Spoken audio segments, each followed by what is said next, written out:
Hello guys, good morning. আমি সিমরান। আশা করছি তোমরা সবাই ভালো আছো। আমি অনেক ভালো আছি। তো আজকে সকালে আমি কি করলাম না করলাম সবটাই তোমাদের সাথে শেয়ার করব। আর আজকে সকালে আমি সকালে নাস্তা কোচা করার পর ডিপ্রেশনে চলে গেছি সকালে। তো আমি এসব ইউজ করি কি, তো তোমরাও ইউজ করতে পারো। তো আজকে আমি যাচ্ছি আমার মাসির বাড়ি।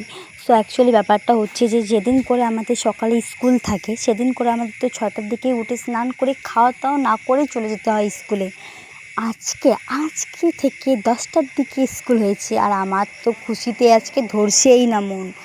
আর আমি অনেক বেলা করে আজকে উঠেছি, যেমনি উঠেছি তেমনিও ঝাড়ি খেয়েছি। আর কি বলবো, দুঃখের কথা তোমাদেরকে গাইস। আমি যাচ্ছি এখন আমার মাসির বাড়ি। টোটোতে উঠে পড়েছি আমি, আমার মা, আমার দিদি, আমার চিজু যাচ্ছি আমার। আচ্ছা তোমরা বলো তো কোন টাইমটায় তোমাদের স্কুল যেতে ভালো লাগে, সকালে না দুপুরে? Guys comment please. আমাকে তো 10টার দিকেই স্কুল যেতে ভালো লাগে, কারণ ঘুমাই অনেকক্ষণ সকালে করে। আর আজকে আমি, আমার মা, আমার দিদি তিনজনই হোয়াইট পরে গেছি।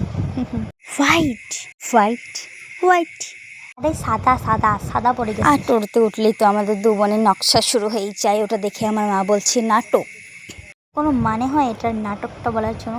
তারপর আমি বাজারে চলে আসলাম, মানে একটু পেট পুজো তো করলাম, এত গরম তাই একটু পেট পুজো করলাম ঠান্ডা দিয়ে। আর আমার এখন মুখ গেলার পরেও শান্তি হয়নি, তবু এবার কান্নাটা নিয়ে বইসা আসছি টোটোর মধ্যে। অ্যান্ড কি বলবো, ফ্লেভারটা জাস্ট ওয়াও ছিল, চুমু ছিল চুমু। আর আমি কিছু একটা খাবো আর মুখে লাগাবো না, এর কোনো মানে বলো তোমরাই। এরম হতে থাকে। তো চলো আমি খাওয়া দাওয়া করি আর তোমরা তারপরে ভিডিওটা দেখো। অ্যান্ড আমরা চলে এসেছি আমার মাসির বাড়ি। সো ভিডিওটা স্কিপ না করে ফুল ভিডিওটা দেখো অ্যান্ড মজা নাও। Tata guys, love you all. আমি পেট পুজো করি।